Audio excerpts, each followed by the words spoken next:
great pleasure for me to have Professor Tim Mackey today here. Tim is a associate professor at UCSD in global public health and director of the Global Public Health Institute. And he has been working recently at the intersection between machine learning and interesting global public health problems. So all right, great. So I'm going to move around a little bit, and hopefully we can kind of tell a story through this. I think we have about an hour, but I hope we can also have a really fun conversation about, one, some of the methodology, some of the use cases. Needs to go on mute, I'm guessing. People on the stream, please mute yourself. Thank you. Great, okay. And then also the last thing I wanted to say is we can hopefully have a discussion about the politics around social media and data access, because that's a big issue that we're dealing with right now, and we can talk about the challenges that we've faced and also the challenges that some other researchers might face in the future. So to begin with, we'll talk about the use case of opioids in machine learning, because that's where we started our journey, is coinciding with the deadliest kind of public health epidemic we've faced in a number of years. We're in the middle of an opioid epidemic, and how does social media interact with that type of behavior? Then we'll talk about the transition from opioids into looking more broader at digital drug dealers and how drug dealers these days are like any other socially enabled population. They are actively marketing and selling their product on social media channels. And then again, we'll talk about the policy considerations and also some of the commercial considerations when you think about grants and how to kind of structure these research questions in a way that may be more translatable or more focused on translation than just pure research. So I'm going to talk a little bit first about the problem of illicit online sales of medicines and controlled substances, because many of you may not know that this is an actual problem in the drug supply chain. And a lot of this coincides, again, with the fact that there's a lot more people online. So the ITU estimates about 4.3 billion people were on some form of internet-connected device or the internet. A lot of people in that group look for information online. So 72% of internet users in a Pew survey look for health information online. And then there's another subgroup of those people that do the next thing. So if you look online, I don't know how many of you guys have kids. I have a 4- and a 6-year-old. I am in the School of Medicine, but when my kids are sick, I still go to Dr. Google to check what's going on with them. And so a lot of people look for health information online, then self-diagnose their conditions. And then a smaller group of those people actually take the next step, which is to buy their medications online, and oftentimes in an unregulated environment. So this is an online pharmacy. Online pharmacies have exploded with the growth of e-commerce, and there's approximately 30,000 currently in existence at any time. A lot of them, the ones that we look at, sell with no prescription, so you can buy any type of prescription product without actually furnishing a prescription at the point of sale. And there's many public health risks associated with that, of course. It could be a fake medicine. You could misuse the medicine. You could have a contraindication associated with the use. And then there's the cybersecurity threat as well. Yeah, let's ask questions anytime. Sure. How often are they fake? Because I've heard that maybe that they're often not fake, they're often actually what you buy. Well, there's no good statistics on what type of product they sell and what percentage are actual substandard or falsified, because we've never really done any large-scale surveillance or buying. We do have a project I don't talk about here where we're buying antibiotics online. And where we're getting them from is, there's 2 questions. Is it authentic product and is it legal? So we're getting all of our packages from India and 2 from Singapore. They never come in pill boxes. They always come in blister packs. And we're doing mass spectrometry to figure out what's actually in them. And so we haven't got the testing done, but there's the preliminary evidence shows that there's a lot of other excipients in those products. And of course, with antibiotics, if you're not getting the full dose, it can lead to antimicrobial resistance. So that's one of the things we're looking at. But there have been patient safety incidences associated with online pharmacies, so we know that at least some of that product is not good. So we can get into that a little bit, but the other thing is that a lot of these online pharmacies have a cybersecurity risk. Some of them aren't selling anything. They're just trying to scam your credit card information. So that may be a cybersecurity component as well. And the way that they advertise is pretty appealing. I mean, especially with our healthcare here. This one's one of my favorites. It's an old one, but it says no appointments, no prior prescription required, no waiting rooms, no hassle. So they're really playing on this idea that e-commerce is very convenient, and the same thing can apply to products that are controlled, prescription drugs. So an online pharmacy ecosystem is a lot of different parts, but of course, the pharmaceutical supply chain is global, and the same thing happens with online pharmacies. So you can have a manufacturer in one location, you can have the dispenser in another location, you can have the patient in a third country. So online pharmacies are the same way, and a lot of their criminal syndicates are associated with multiple jurisdictions. And so you have in this ecosystem things like your internet service providers who may or may not know what's going on with the illegal activity. You have the producers who can be unauthorized manufacturers or criminal networks. You have the marketing sources, which we'll talk about today, which are the illicit online pharmacies themselves and the social media channels. And then you have the payment providers. And then, of course, in the middle, you have the global consumer. And why do people buy drugs online? Cheaper. They don't have access. They don't have a prescription drug benefit. There's a lot of reasons why people buy drugs. Maybe they're too expensive again. Maybe they don't have access. There's a bigger issue going on than just, should we have access online or not? So this is the typical online pharmacy. I don't know why it's doing that. It's probably my USB-C. So why exactly is it criminal? Well, it's criminal if you're importing product from another country. The FDA doesn't allow large-scale importation of product from another country. For the middleman, but if you're a consumer and you order antibiotics from another country, like from Canada, for example, is that actually criminal? Technically, for the consumer, there's a narrow import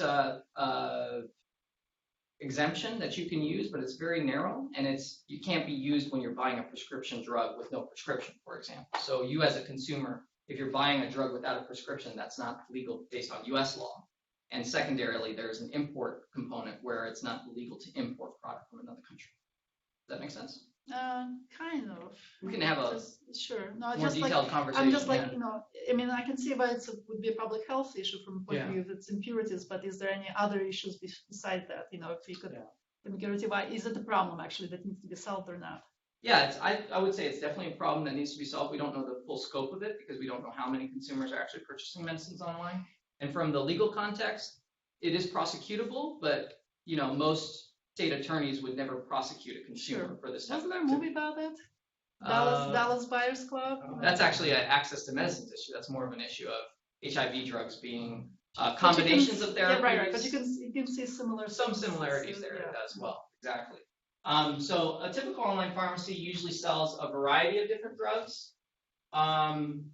It also sells at extremely low pricing, and it combines certain products, almost like you would do on Amazon, combine different products. You usually don't combine two ED products together. You could have a counterindication there. Most people are only prescribed one type of product. The other thing is you see it'll have a FAQ, and in that FAQ it will say you don't need a prescription because you just fill out a medical questionnaire. So again, they're selling drugs without a prescription. And then oftentimes they're selling in multiple languages, on mobile, and of course what we'll be talking about today is the social media component. So a lot of these online pharmacies, again, do social media badging. So they're just trying to, expand their outreach to a different consumer population. And so this is just an example real quick. If you're interested in this study later on, this ad, do you think it looks good or bad? This is a typical online pharmacy ad. I'm curious. Is this convincing? Aesthetically, it's terrible, but okay. I read blues too. I should have asked you when I made it. So that's an ad I made. That I posted on a number of social media channels, and I hosted a web backend, and I wanted people to click through, and when they clicked through, it said, site not available, and I wanted to see what type of traffic I was getting. So I wanted to see how effective the marketing was, I didn't actually sell product. This, if you can see, that's actually for my medicine cabinets. That's pretty bad. So get a seal and all that stuff, and I also wanted to see if the social media company would take me down. Only one did over a period of 2 years. So anyway, now we're going to fast forward. That's just a primer on kind of the online pharmacy space. We can have a broader conversation about access to medicines and whether it's illegal or not. But what we're dealing with right now is something that's very serious, and that's the opioid epidemic. And I'm just going to show you this picture because Representative David McKinley, whose state, West Virginia, has been hit one of the hardest in the opioid epidemic, had Mr. Zuckerberg at congressional testimony, and he asked him the question, respectfully, when there are hundreds of billions, I think we're missing the first thing. But he basically asked Zuckerberg, when are you going to take down all these online pharmacies that are selling controlled substances? And he said, and Zuckerberg's response was, well, there's billions of content every day, And even the 20,000 people we have working for us can't review everything. And what we need to do is build more AI tools that can proactively find that content. So that's what he said in congressional hearings. So it's a challenge when it comes to online pharmacies and opioids of big data, machine learning, and prevention. And prevention is an important component. And of course, the reason why we're concerned about this is these are the number of overdose deaths related to opioid-derived products. So it's increasing rapidly, and we have other issues such as fentanyl and other components and a lot of switching, transition in drug abuse.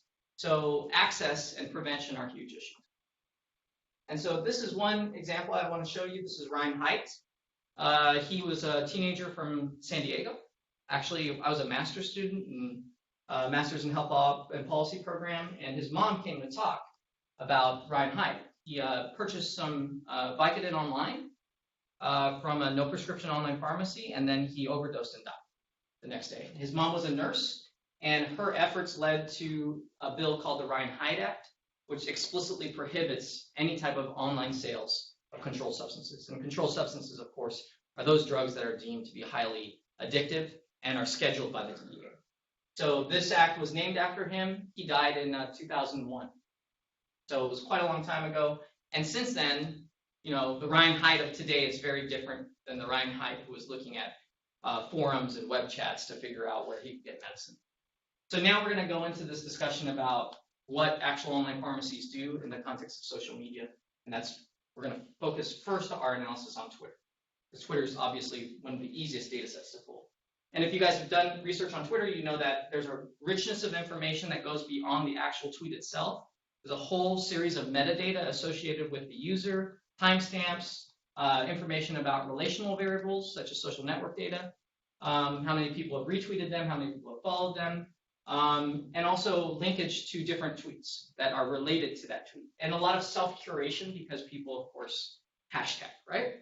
So people can self-curate content. So it's a very rich data set outside of just the initial post. There's all types of metadata that can be mined after that. So in 2015, we conducted our first study, which was a pretty old school methodology study where we took a lot of data from Twitter. And there's a lot of you, I'm guessing, work with Twitter. So as you know that most of you are probably using the public API, or if you're lucky, you're getting Firehose data. Is anyone here getting Firehose data? Okay, not bad. It's hard to get Firehose data these days. So we tapped into the public API. The only different thing we did was we split virtual instances, EC2 instances in AWS. We split maybe 10 of them, and then we produced different consumer keys, so we tapped into the API with different machines. And we wanted to do that so that we would maximize our data collection. But other than that, there wasn't much novelty about this study. We collected the data, and what we were looking at was any data filtered for two types of keywords. Opioids, and the actual name of the drugs, so Oxycontin, Xanax is another example of a controlled substance, and we wanted to filter for those keywords. And then a second bucket of words were those words that were street words, like slang words, words that people use, commonly when they're talking about their own drug abuse. So we collected 2.4 million tweets, and we used a supervised machine learning algorithm, which was basically just a training set. We coded 10,000 tweets, and we used that as a feature classifier to determine if we could pick up content related to online pharmacies. And so we found 5,000 suspected URLs.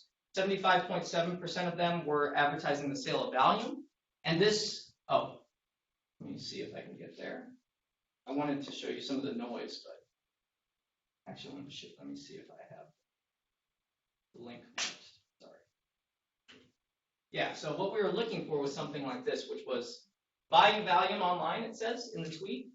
It links to what's called a marketing affiliate, and then it links to the actual website purporting to sell the controlled substances. So that's the forensic link we want. And if you look at who is data, of course, it's anonymized, but I can tell you who it was. It's all public.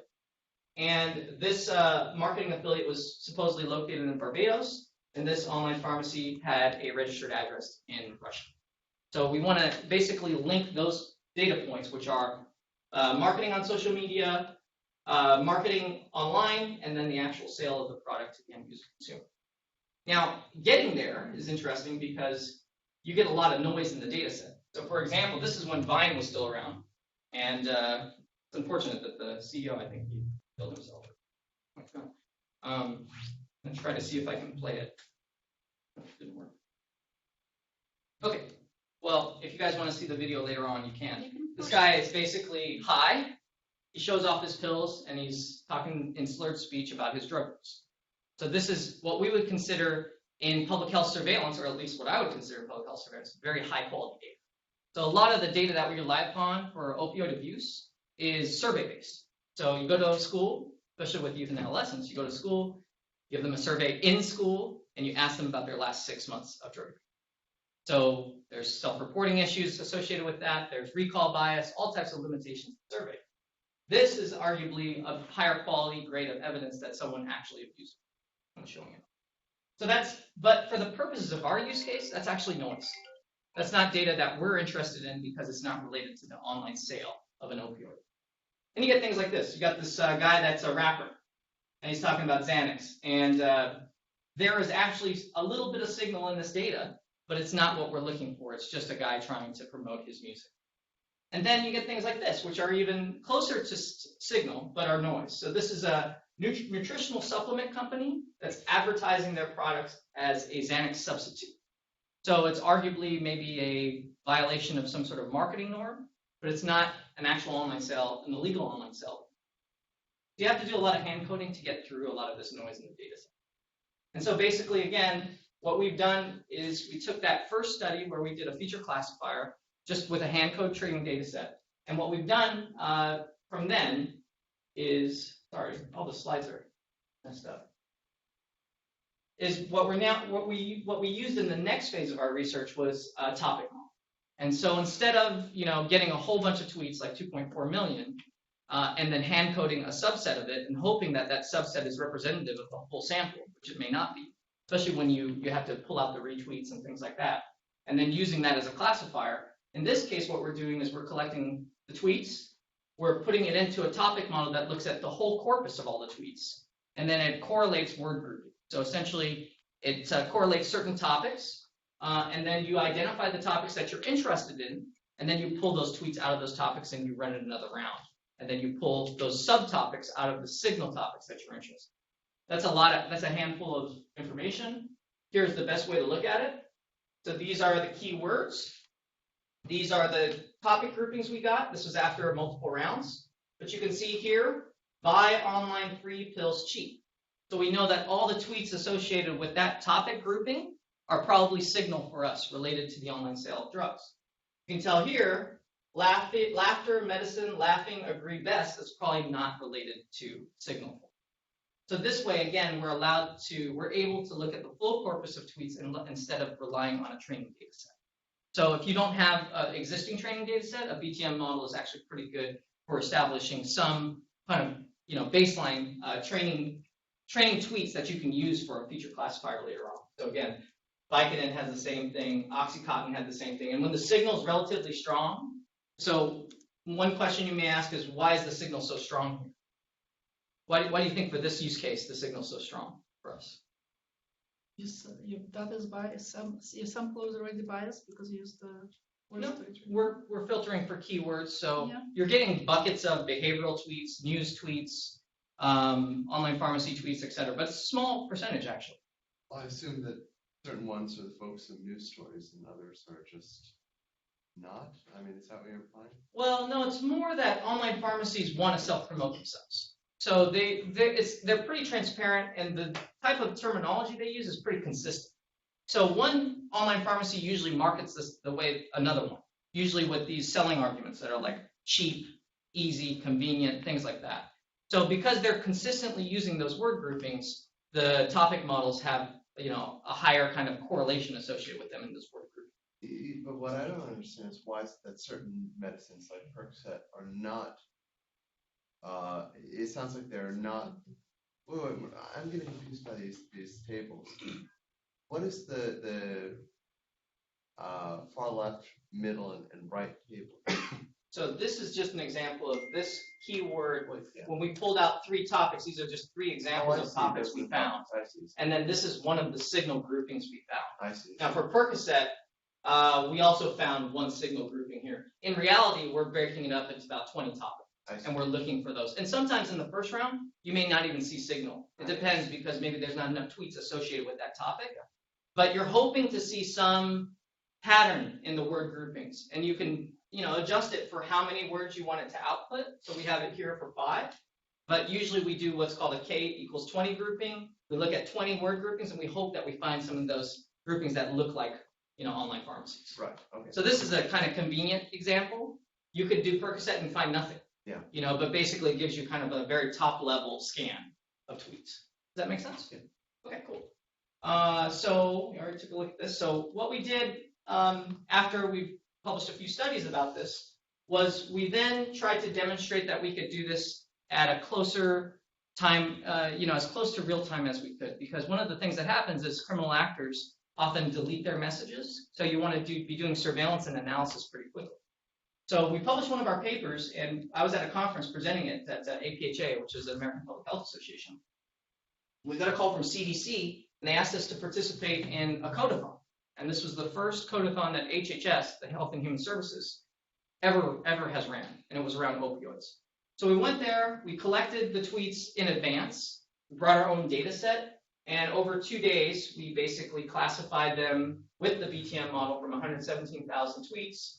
We extracted basically 15 online pharmacies, 11 corporate sellers, and 7 marketing affiliates. So we demonstrated that this could be done in a faster, close to real-time process, and that you could find signal, relatively small signal, in a large group of, and again, using BTM.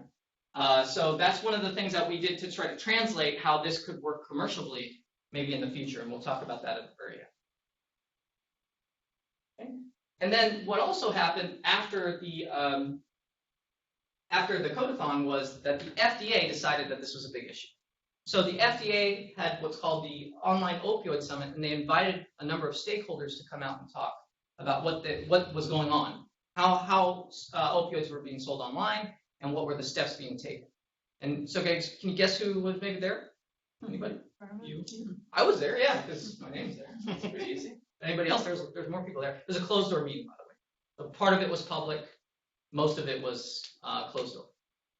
So Facebook was there, Twitter was there, Google was there, Alibaba was there, Visa was there, a number of different companies I could list, but there was about 30, 40 stakeholders. DEA was there, Drug Enforcement Agency, DOJ, Department of Justice was there. Of course, FDA was there, and HHS was there. So government, industry, academia, very few of us from academia, only about 3 of us, and then a patient safety kind of group of people that advocate for patient safety. So they brought us all together to talk about what solutions we could bring to the table. And one of the things that we did, and one of the reasons why we were brought there, was to show what was going on social media at that time. So we collected a whole bunch of data to show that there's still online pharmacies selling, controlled substances on Twitter. So this is a good example of bad marketing by an online pharmacy. It's Valentine's Day, and they're posting in June. So, it's a mistargeted marketing. You're going to do a Valentine's Day promotion, do it at February, right? Okay. Very typical online pharmacy ad you'll see. This one's pretty high quality. And this is the actual online pharmacy, what it looks like.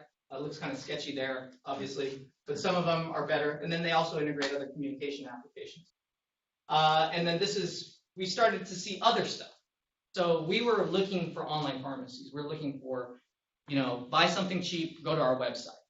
But what we started picking up was this, which is just straight up drug dealers on Twitter. So there's the information about the drugs that they're holding. What digital drug dealers do is they have to show that they have product. So that's why the image is there. And then secondarily, they list the products that they're selling or purporting to sell, and then they have contact information about how to buy them. Okay? And this is, you guys all know, Twitter is mostly public information. So they're self-promoting their businesses. So here are some examples of some of the other things we see. This is Reliable Drug Dealer. It's a good handle. Reliable. It says overnight shipping, buy Xanax, meth, Percocet, and many others. Our drugs are of the most good quality. Spell check. And then this is the website. This is his Twitter, account page. So you can see like some of the metadata you can show is they don't have many, followers, things like that. So they're probably I wouldn't say they're spam bots, but they're probably not, they don't have a large social network. And so the other thing we saw crossover. We saw a tweet that went to an Instagram page. And so, someone was tweeting about selling drugs, and they also were running an Instagram page also. So this is an example of Insane Plug 47, which is one of my favorites. He's a pretty hardcore drug dealer. He had a lot of, lifestyle stuff like guns and things like that. So it looks like a more hardcore drug dealer there. And then the other things we found in our scans were like fentanyl was a really interesting data set for us because most people are not actively looking to use fentanyl because it will kill you. Most of the times you're consuming a counterfeit Oxycontin and it's laced with fentanyl. So we wanted to see what the sales representations were there, and we saw other things, like we saw online classified ads, similar to what you'd see on a Craigslist. We saw traditional illicit online pharmacists, and we saw a lot of discussion in Google forums. So that was an interesting space for us to see drug dealers talking. So basically, you kind of... What kind of things are they talking about? They're talking about selling drugs, and they're talking about alternative use of drugs. And then there's another population that talks about selling research chemical drugs. And so what that is code word for is if you're saying that you're selling drugs for research purposes, then you may not be breaking the law because you're selling it just for commercial application only. But a lot of times they're also selling to consumers.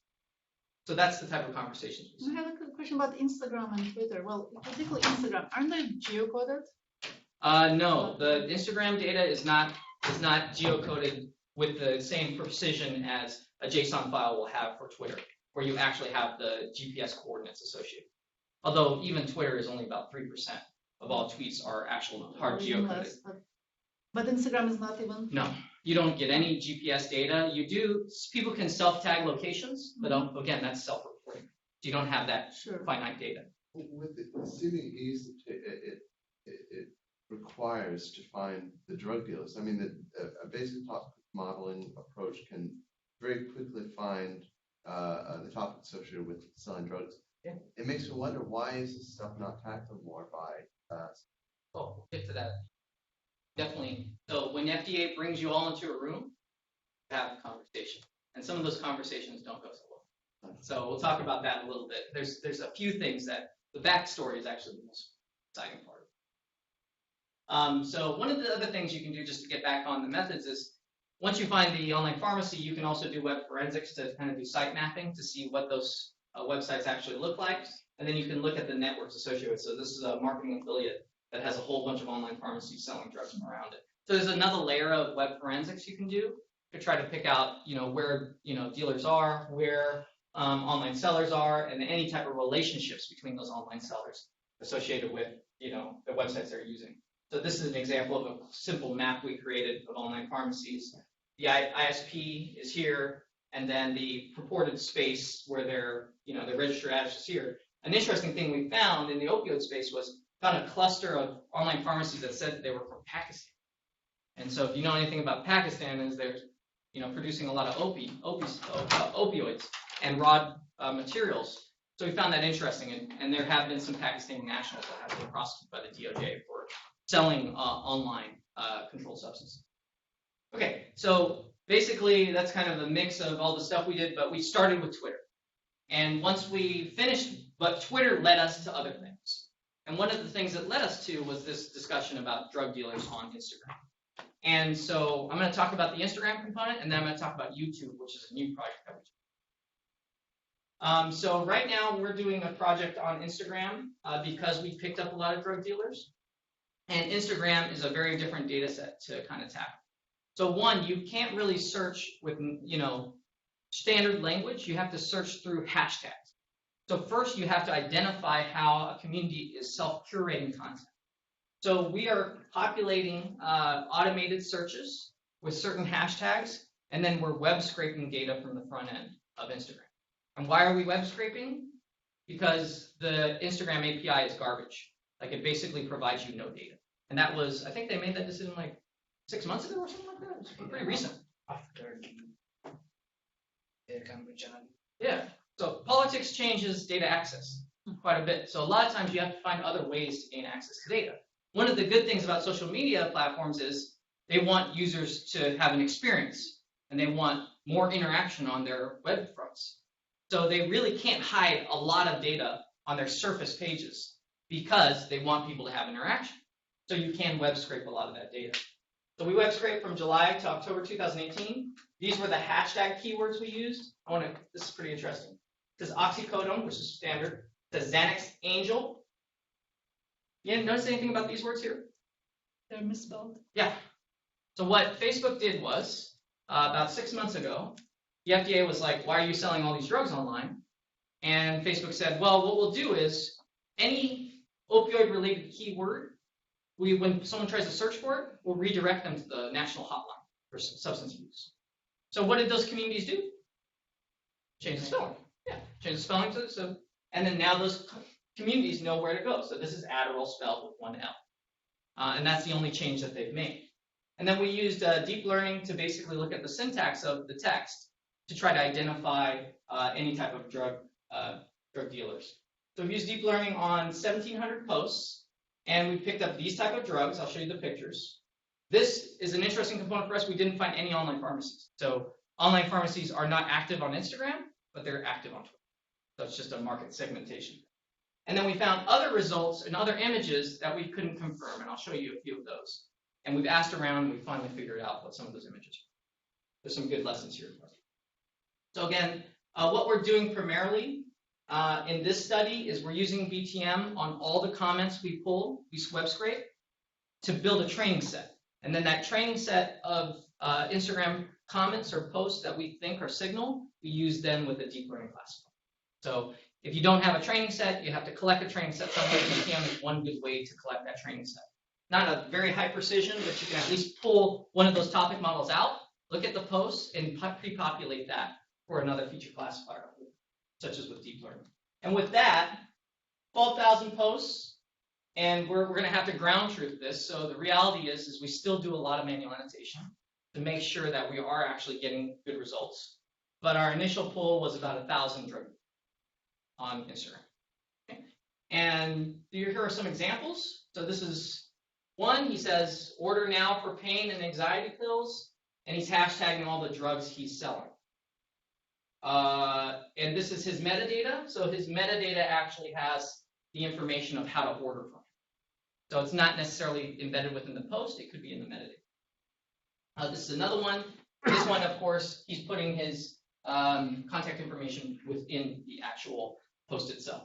Can I ask a question? Yeah. So I see it has a actual phone number or it's a WhatsApp number. Yeah. Do they change them quickly? I mean, it seems like Yeah. you know if they how long They're easy. active. They're easy to burn out. So I mean, it's possible that we don't check longitudinally if they're changing their number constantly, but it's easy to gain access to a different phone. But we're interested to see if you can track the same person over time. Yeah. And the number. Yeah, and so one of the challenges with that technically is a lot of times there's not many people following these accounts, and sometimes they'll be taken down. So there's not a lot of longitudinal data associated with these accounts sometimes because they don't stay up for very long. But you could figure out that kind of post Yeah. appears on a new Or account. you could I mean, look so you at can that. see, you can infer there's a same person behind. You could also look at that phone number and just cross-list it and see if any other user had used that phone number because they may have multiple accounts. Yeah, so what I wonder is if there's not many followers, if there's not much longitudinal data, exactly what are the gain out of this? Yeah. So that would be a social media company argument: is nobody's following them? Who cares? So what the reality is as long as you're self-curating that content into these hashtags, as long as that community clicks on that hashtag, your content will appear even though someone's not following. Does that make sense? So it's kind of like, yeah, if I don't have any followers, I'm not influential. But if I hashtag something, I know my content will be curated in it. And so that's what most of these entities are doing. They're just trying to self-curate content into a community so that people know that they're selling drugs. You don't actually have to follow them. You just have to check that hashtag. I mean, it wasn't so much a statement that what they're doing is bad. It's very curious. Of course, these are people who are trying to make the most money that they can, and so clearly they're doing something right if they're doing this over and over. Yeah, and I think the more successful ones are the ones that have a longer presence, and the more successful ones are those that don't implicitly sell but create a marketplace to sell. And I'll show you an example of that real quick. So what we do find is a whole bunch of stuff. Adderall, of course, Xanax, opioids, Some people, instead of putting the contact information and the actual metadata, will put it in just a handwritten note. So it's arguably harder to detect. So that's kind of the opioid prescription drug space. And then we get, weed is, it's legal in a lot of different states, so there's issues about that. We get ecstasy, and we were getting these patches, these stamps. I'm not a drug user, and frankly, we don't have enough substance abusers in our community of, that's a community we should engage with, right? Like, to understand these results. So we actually talked to DEA about these results, and they didn't know it, which is pretty scary when you think about it. So they went back to their informant, and basically we're getting these stamps, and there was all types of stamps, like Hello Kitty stamps, stamps of like magicians, like wizards and things like that. Yeah, it's LSD. Yeah, I didn't know, actually. It's blotted patches of LSD. So basically, people drop acid on these stamps. And we didn't know.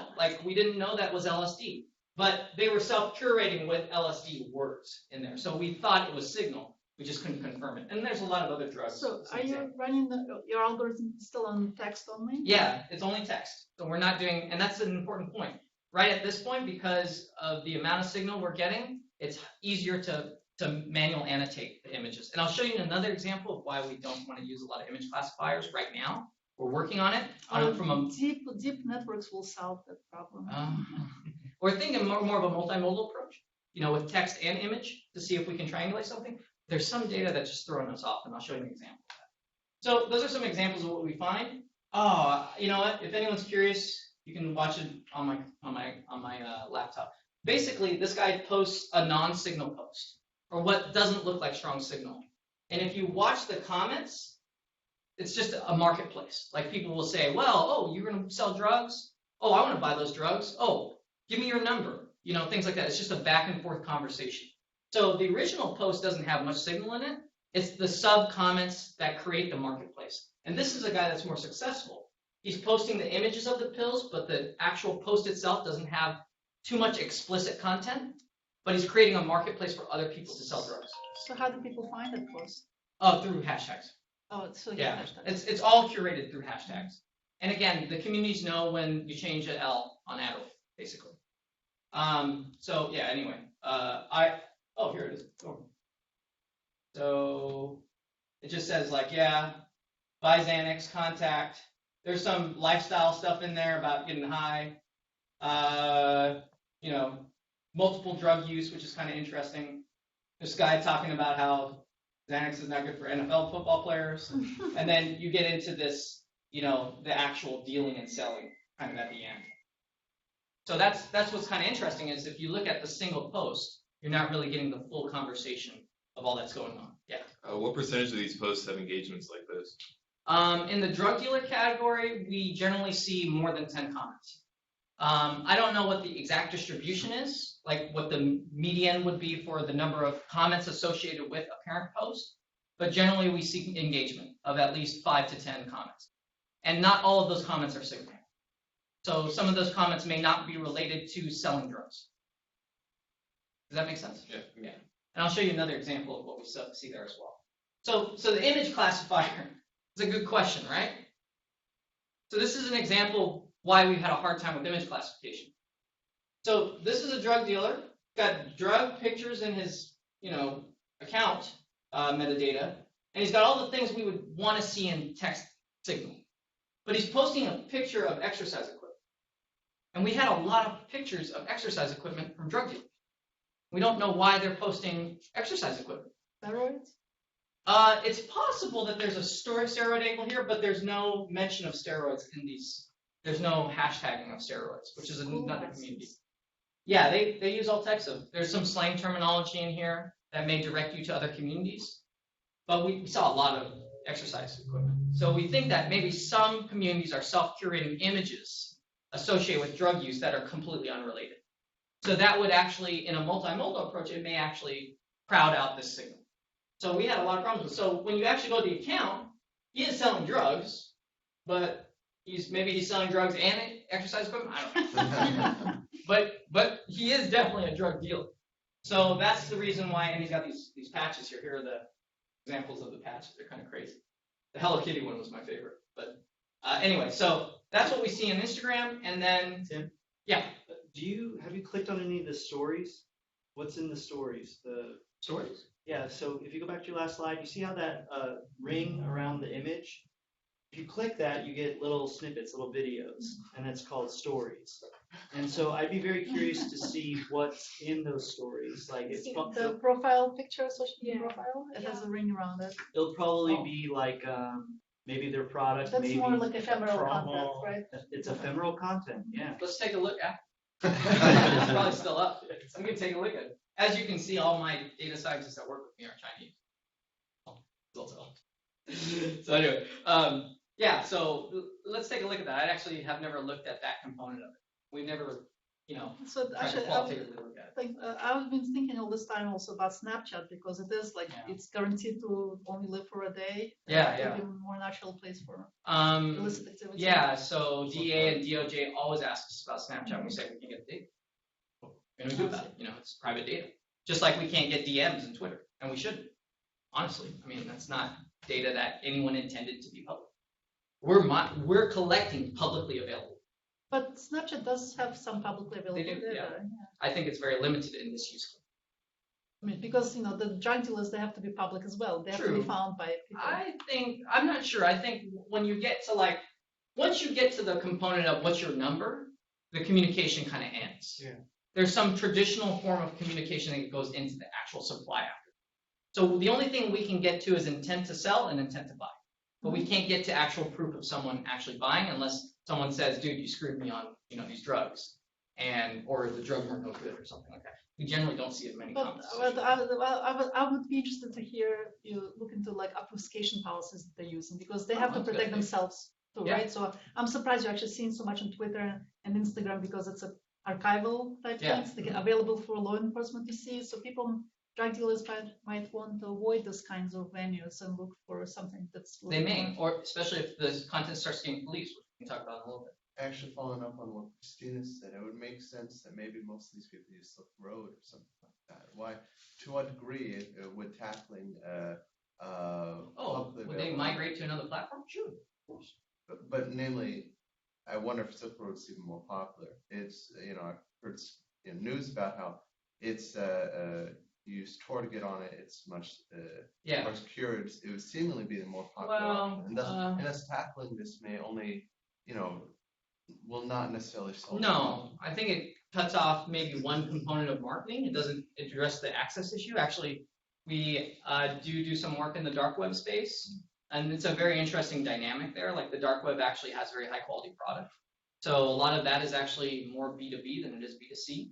So there's some people at Pfizer that have done some work that we know about, and they've done test buys, things like that. And a lot of the stuff that's going on in the dark web is actually feeding surface web dealing. So they're mostly supplying bulk quantities. They start out B2C because on Tor and in the dark web, you have to build your user base based on comments and reputation. But once they gain that reputation, they're moving into the more B2B market. Sorry. So there's an interaction, like they can sell both channels, basically. And that's where some of this stuff ends up on the surface web. These are kind of small-time drug dealers, that's why maybe they're not worth policing. I don't know. That's a separate societal question. Why do you think they're small-time drug dealers? Well, that's a good question. I would argue the opposite, because a small-time drug dealer, you start at your point of location and you're working within your community, and it's a lot of face-to-face contact. And then as that grows, you can only sell so much, you can only supply so much. To extend that onto the online platform and to grow your business model, you would have to have the supply to do so. So I wonder, so those are hard questions to get to. One, we usually think of small time just in the context of metadata, right? Like how many people are following them, how many users do they have? And that's really not a good metric because a lot of times if you're buying from a drug dealer, you may or may not follow it. You may just use a hashtag to curate the content. And then secondarily, it's just easy to create an account. So you don't necessarily, maybe if you really want to sell drugs and hundreds of people are buying from you and you need to have a supply chain associated with that, you might, but there may be just some people that just have multiple social media accounts they're just creating and proliferating. Whether they have the capacity to actually deal that many drugs is a separate issue. So I think the ease of access is one thing that may position people who are more minor drug dealers on this platform. That's what we can hypothesize what that means. It's, But safer, right? Don't have to be, stand on the street corner. I don't know. They're publicly announcing, what they're doing. But we'll get into a little bit of that in just a second. I'll go over YouTube because that's an interesting project we're running. So when FDA brings all these social media companies together, they all say they're doing a great job taking down content, but they all have their own interests. And Google has their own interest, and one of their interests is to show that they're working with researchers. So we're working on a project with them on YouTube. So what we're doing is we're web scraping data from YouTube, combining data from the API, the public API, and web scraping we're doing on our own. And so this is an ongoing study, which we are being funded by Google to do. I didn't sign an NDA, so I'm not aware that I have any restrictions on publishing or announcing this stuff, but there's a small amount. So, and what we're looking at is these keywords. And basically, when you think of YouTube, what do you think of? Videos. Are we doing any video analysis? What did Google want us to do? Video analysis. Why are we not doing video analysis? Because drug dealers don't create videos of themselves. Hey, you want to buy my drugs? I'm on Broadway. Come by. Discount right now. Things like that. That's not how drug dealers work. We know that because we've been scanning YouTube for a while. So what we're doing is text analysis, same approach as Instagram. And we're looking at comments within popular videos associated with drugs. Okay, that makes sense? And I'll show you what we found. So we looked at 20 videos, and for each of these keywords, so 120 videos total, 10,000 comments. So that's, a YouTube video, and there's a whole bunch of comments. And we found 193 drug dealers. The maximum replies we got to one drug dealer post was 23. I don't provide them in because it's 0. And, some of these comments get as much as 70 likes. And we also found 27 online pharmacies. And I'll just show you what they look like. One of the things we do need to do from an image and video kind of classification standpoint, which is probably manual annotation, is determine which videos drug dealers are most likely to post to or comment. But generally what we get is things like this. So this is a pill pack pharmacy. It's this new startup company. They pack all your pills in one box, and then they show you how to dose it. So instead of getting like an individual pill bottle, it's all dosed for you for every day. So it comes prepackaged. The idea is you'll be more adherent to therapy because instead of figuring out your dosage, it's all prepackaged for you. Well, that's not related to drug dealing, but drug dealers post you. So this is an online pharmacy that's posting about being able to sell drugs with no prescription. Is this a trustworthy pharmacy? I'm trying to get a legit one. Did you buy from here? Yes, I buy from them. They're for real. It looks like a scam, whatever. What did you find? We see a lot of conversation about that, even though the signal post is completely unrelated to online pharmacies. And then this is the actual online pharmacy selling hydrocodone, which is another controlled substance, an opioid. This is another example. Oh, where did the video go? So this video, I believe this video is the same. That's actually the same one as the last video, that pill pack. So you also see drug dealers essentially in the same space. So this is, and a lot of comments are pretty funny. It's like, you're a loser, like I'm gonna report the cops on you or something like that. Mm-hmm. So there's different types of content in there. This one, I'm trying to find the one which was, oh, okay, this is the hybrid one, yeah.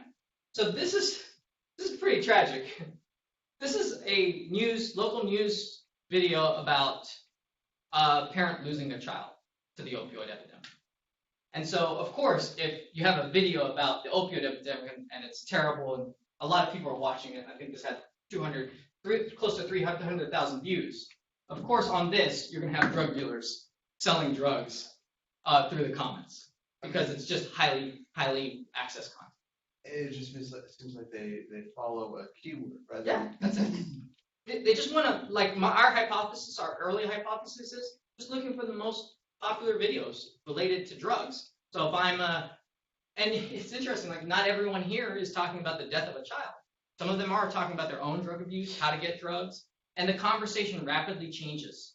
And so here they had a little bit more pushback, like people were upset that they were posting content here, but it really depends on, the original post. So you do see a lot of action in the comments, which is mostly text. Yeah. And so this is another one of those online pharmacies we found in the space. So the last section, and I know I only have a few minutes, and I hope we can talk a little bit, These are all the actors we've been working with, and I'm going to tell you about some of the backstories about what's really going on. So I'm a researcher primarily, so I published a lot of papers. We had one in NIPS last year, was in Long Beach. That was kind of cool. And that was from my data science. I'm on the public health space, so technical stuff is done by my data scientists, and I'm the one who's doing the use case development. Got some good media coverage for a lot of these studies. AI scans Twitter for signs of opioid abuse. I like this one. Says Trump declares opioids a public health emergency. How robots can help. Not exactly what we do. Misquoted, but that's fun. I'll get any media I can. We had one in Wired, and we have one in BuzzFeed about LinkedIn. I didn't know there was drug dealers on LinkedIn. They actually did that study themselves. So, and then we have other things like right before the FDA summit, tech companies said, "Hey, not our problem. It's dark web. All the actions on the dark web. There's nothing being sold on our platform." And then an interesting thing happened was FDA brought us together. Twitter asked us for some preliminary data that we were, kind of collating, and we presented to them, and they said, "By the way, you're violating our terms of use, and you are not allowed to use our data that way. We're going to shut off your access to your public API stream." And I said, "Oh, that's like," and I was talking to a lobbyist, so you never get to talk to the operator. You have to get through the DC lobbyists first, and they don't understand the technical components, so they just, So anyway, long story short is, I was not happy about that because I was like, I'm trying to help you, kind of, and I'm also trying to punish you, and you're shutting off my access, and it's public API access. It's not like GNIP data or Firehose data, by the way. They do that. Okay, so what I did, which I don't recommend, is I called 2 reporters I know, one from CNN, one from BuzzFeed, and I gave them all the emails because there was no confidentiality. You know how in the corporate sector you always put that thing happen. That's how mature they are. And so I leaked it, and they were not happy with the response. So Twitter called me. I'll talk to you about that offline when the camera's not off. They were pretty nasty. What happened was they did give us back our access. But I'll show you some things that may be concerning for you researchers. Is the top privacy person at Twitter, I can pull his name up, something raw, something. He said, well, you know what, if you look at our terms, you're actually violating our terms of use, and here's why. So 1, let's read this. You should be careful about using Twitter data to derive or infer potentially sensitive characteristics about Twitter users. Think of all the marketing SEO they do on all their content. Never derive or infer or store derived or inferred information about Twitter users. Help. So John, you're in trouble. Sorry. Including pregnancy. Negative financial status or condition. Political affiliation. Sex life or sexual orientation. Trade union membership. Alleged or actual commission of crime. So we're technically allowed to mine data to infer criminal behavior. Now, I can understand some of this. If you're in a despotic country and you are a member of a racial, group that has been stigmatized, I don't want the government looking at that data and then isolating those populations. So it is different in different jurisdictional contexts. But illegal content, I'm not sure. So the other thing that you can't do with Twitter data is you cannot report any of your findings to a public agency. So when we went to the FDA meeting and we presented all our data, we were in violation of their terms, and we violated everything. And so when I told my FDA friends, hey, Twitter said we can't share any of our research, they said, no, that's not true. That they can't not allow you to share illegal access to information. So there's a push back and forth between what's legally appropriate and what's, and there is, a broader issue of what these spaces should do. What is the level of engagement? What type of conversations we should be having? So we did get our paper, and so this is Jack Dorsey's hearing. So Senator McKinley held up our paper and said, why are these online pharmacies all out here? And he misquoted, he said, well, they found 100,000 online pharmacies. We didn't. Hopefully, your research translates in a way that's appropriate, is not used politically incorrectly. I'll take this one. I'm fine with that. And so a lot of discussion is going on about whether Congress is going to step in and regulate social media companies. And the opioid issue is a very sensitive issue. Okay. So this is the Codeathon pictures. I just want to share one thing from a research perspective. So great, we've got all these papers, got all this media coverage, but there's no grant money. We did this mostly on a shoestring grant from a private foundation. So if you submit an R01 for digital surveillance, they're like, well, you're not an epidemiologist, so where's your case control study? You know, things like that. They don't believe in digital surveillance. And if you're not doing an intervention, what does it matter? So what does NIDA tell us to do? They tell us to submit an SBIR. Any of you guys heard of an SBIR before? Small Business Innovation Research Grant? So now the kind of fad, especially in School of Medicine where all of us are self-money funded, is to go after SBIR money. And basically what this means is that instead of doing research, you have to commercialize. So when we won the Codathon, we were given a $10,000 startup award, and NIDA, National Institute of Drug Abuse, said you gave this money, but you have to submit an SBIR grant, and we want you to commercialize your solution. So that's what we're in the process of doing now, which is taking that machine learning backend and building it into a Tableau dashboard for visualization, at least at the proof of concept level.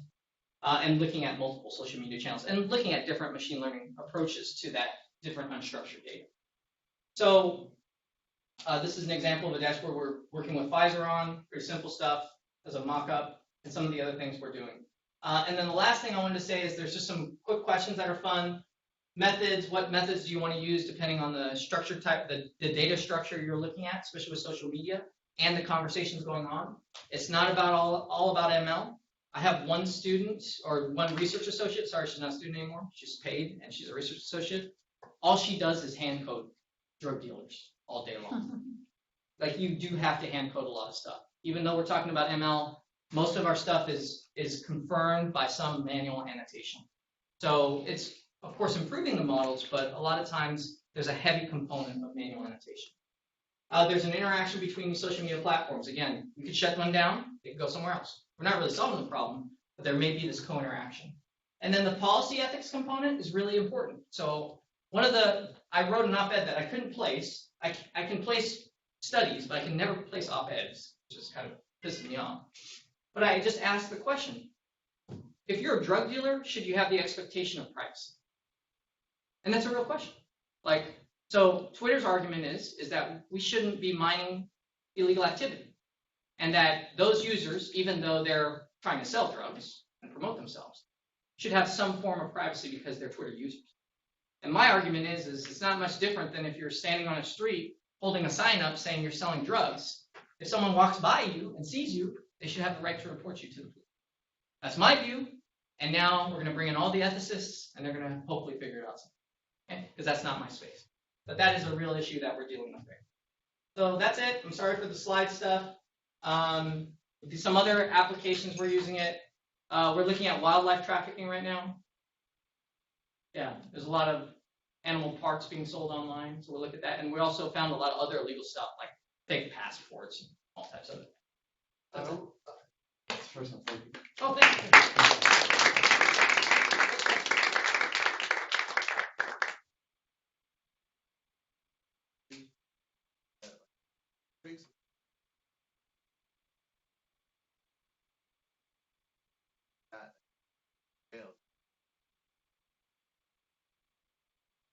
Online classifier, I consider Craigslist. It's not easy to get data from it, static. You know what I mean? Like, it's kind of a mess, you know, the web front, Craigslist, you know?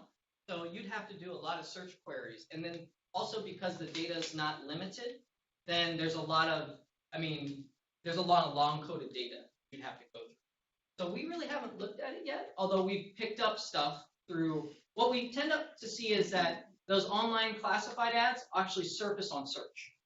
So that's another way to collect content. Like you search for buy oxycodone, and then a Craigslist hyperlink will come up as one of the results. So that's another way you can, if you don't want to just look at one platform, what you do is you consistently web scrape Google just for search results, and then you classify the results based upon what platform they're coming from and if they're relevant. So we're trying to do that, but search changes every day. It's based upon metadata associated where you're located. So, and it's hard to mask your IP, at least for us. So those are some challenges we're going. My naive assumption would be you could just web scrape the classified ads of Craigslist. You could, yeah. It would seem simple. It's just not that the data isn't as accessible for us from my standpoint because it's not as structured. Like when we web scrape, we're putting it all into a JSON file after that for analysis. And we haven't been able to web scrape more. So e-commerce platforms are another example where we're trying to web scrape data off of there. And it's not, again, it's not always as structured. You have a lot of ad space, things like that. Whereas in social media, it tends to be the metadata falls in one category, and then the content that you're looking for is in one category, and it's character limited, which really helps on the classifier side. Does that make sense? And same thing with Facebook. Like, I mean, some of the posts are long, so we couldn't use BTM for that. BTM is only really good with short time.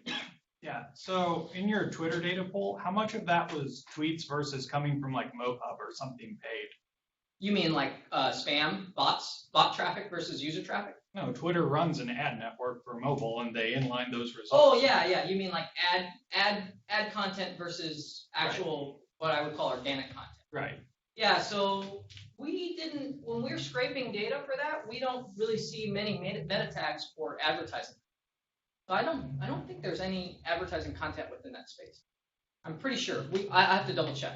I mean, in other ad networks like the online pharmacy, like the CPCs are huge, like $70 clicks or whatever. Yeah. The marketing affiliates make a lot. So a lot of times when you're finding signal content, it's not actual to the online pharmacy, it's to the marketing affiliate that is making money through the click-throughs. Mm-hmm. So that's also a legal distinction. That's why the marketing affiliates tend to stay up long, because they're not active, well, they're not as prosecutable compared to an entity that's actually selling the product. They're just advertising as a marketing affiliate for that product. So they tend to have more longevity than the kind of more signal content. But so what we want to do for that is we want to build a classifier to pull data off of the URLs we get and classify them as marketing affiliates or online pharmacies. And then secondarily, we want to just look at those key terms like no prescription, things like that, to see if we can do some sort of classification for the legal status of those online pharmacies. Does that make sense? Yeah, definitely. But when you're talking with Twitter, like if people are actually buying the traffic, that's money out of Twitter's pocket and a threat to their business versus random people just posting something. So that's one thing that all these tech companies do, is you cannot buy ad space if you're an online pharmacy. So they've shut down the ad space for this type of content. So they have an actual filtering process. You have to register with them if you're advertising any type of drug product. Mm-hmm. So they don't, and that largely relates to, if you want to look it up, there's a $500 million Department of Justice prosecution against Google because they were knowingly selling AdWords to online pharmacies selling drugs. And so all the tech companies now do not directly sell the ad space to online pharmacies. And I think that applies to drug dealers too, because it's in the same kind of product class. So their argument is we can't control the organic space. So many people posting, not our fault, but we do control the ad space, so we're not directly making money. But my argument would be is if you have more engagement, more unique users, that's what the street wants for a lot of these social media companies, right? That's how they're evaluated, right? So I think that's another interesting argument going on, is how these companies have recently, in the last 5 years, gone through their IPOs and how their business structures are changing and how that relates to their regulatory process. My postdoc who wrote the first paper with me, where do you think she went after she finished the postdoc with me? Amazon? Actually, she went to Twitter for 3 weeks and she quit. They offered her basically whatever she wanted. I think she ended up around 300. Of course, that's not much in Cisco, but it's not cheap to develop a software, to pay a software engineer to do some regulatory component, and that's a legacy cost. Like you have to hire the FTE, you have to monitor the content all the time, you have to establish some ground truth to make sure that the content is illegal and you're not arbitrarily pulling content out. It's not cheap, and I think that goes into the calculus of whether they really want to pull content down. The other thing is I'm a public health guy, so let's say they start pulling down opioid content. You know what I'm going to ask for next? All drugs that are being sold online without a prescription. That was not within their original mandate. So they're very worried that we ask for one thing, and then maybe John says, well, you shouldn't be allowing tobacco marketing on your platforms. I know Juul decided not to do it themselves, but that was a self-regulatory component. But they're worried about everybody in public health asking them for something else. Yeah. So the funding you're getting from this Alliance for Safe Online Pharmacies, so is Big Pharma is invested in building safe online pharmacy space? Absolutely. So And so they're pushing for that growth, but just with regulation, or? So ASOP is a private, it's a non-public, profit organization, 503c. But if you're in DC, a lot of these nonprofits are quasi-lobbying firms. They're members. If you want to know what the interests are, look at their members. And their members, they have a pretty broad membership. They have regulators, they have patient safety groups, but they do get money from pharma. And definitely pharma is interested in shutting this channel down because they don't want their product being diverted into other channels. Opioids, I think, is a little different. There's a strong enough public health argument there. So the reality is we aren't dealing with some of the core issues when it comes to drug pricing, access, and the fact that people don't have cheap, accessible drugs. That's why they're going to online pharmacies. And so this is just a symptom of a larger issue, which I deal with more at the global health level than I do with this. But opioids, I'm pretty sure we shouldn't have that stuff online. Like, that's one of the spaces where I don't think it's appropriate at all. And there is a law. So there's a federal law which says explicitly that you're not allowed to do this. So I think this use case is one where I feel like the social media companies could just stand up and say, you know what, cyberbullying, political interference, that's all hard. We did take down like 10,000 drug dealers. How's that? Can Congress get off our backs a little bit? I don't understand really the pushback on it, but they are pushing back quite a bit. So speaking of the channels that essentially allow for these transactions to happen, I mean, it's often common, to say that the most effective way to stop this is to follow the money, right? So stop banks and credit card companies from, allowing these transactions. Yeah. And then I heard multiple times that the opioid crisis, especially the online sales drugs, is mostly flourishing right now because of Bitcoin, crypto coins, and so on. So did you guys look at any of these? Yeah. So a lot of people there's a group at UCSD. I don't know. You guys heard of Stephen Savage? Your science guy? Anyway, he does a lot of DDoS stuff. Big in security. So they did some studies where they looked at where all the online pharmacies were transacting their business. It's a high risk e-commerce kind of profile. So you can only deal with certain banks not because of the public health issues, but because the rate of chargebacks is high.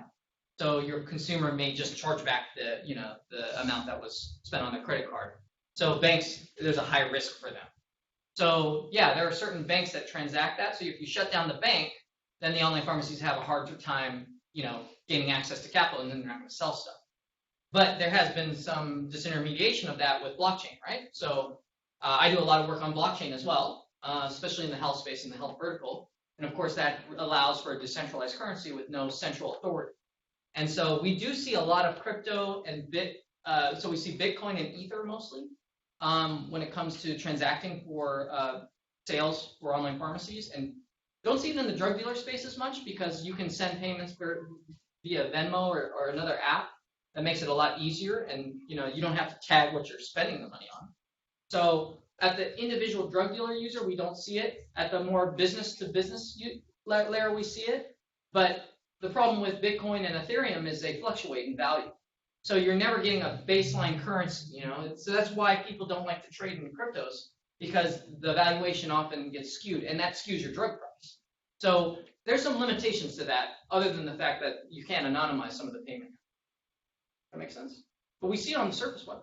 I've seen Ether being. If I was a drug dealer, I'd do Ether. Ether is more tied. Ether's tied to Ethereum, and that's a platform based. It's not just a currency, and you're likely to have less fluctuation if you want to be a drug dealer.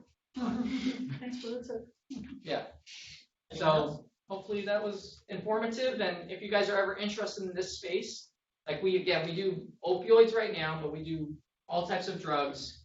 Again, wildlife trafficking is another one that we're doing. And we're also just listening to 16,000 people we have geocoded for San Diego to see what they're talking about all the time. Kind of big brother, but it's all public information. So that's one of the things that, again, the overarching thing here. And from a grants perspective, all I want to say is it's very tricky with grants because IRBs don't understand this as well. So when you talk about human subject protection and ethics, one of the things, so I'll go back to that study where I produced my own ad, right? I, as a researcher, when you click on it, I want to tell you, hey, don't buy drugs online. Like, that's bad. Like, here are some dangers. Why didn't I do that? It's an intervention. So I'm actually producing an intervention. So guess what I'd have to do if I wanted to run that intervention? Not just IRB, any other guesses if I wasn't exempt? I'd have to inform consent, the participants, and say, by the way, you're in a study about online pharmacies. This ad is not real. Click through and then you'll get an intervention. So we just want to let you know, here are the risks associated with this. It's a little bit hard to do some of these things in a kind of for criminal use case. But anyway, but the last thing I'd say is there's hosts of illegal stuff going on. It doesn't have to be opioids. We see passports. We see fake identity stuff. We see guns. We saw a lot of guns. That's a space we haven't really figured out yet because we don't know what those are. We don't know if those are reputable sellers. I can't imagine people are selling guns on Twitter, right? Like, it just shocks you. So, so there's a lot of content out there if you're ever interested. And I'm also interested in all the work you guys are doing in the political side. I watch that space a lot. Anyway, thanks. Right.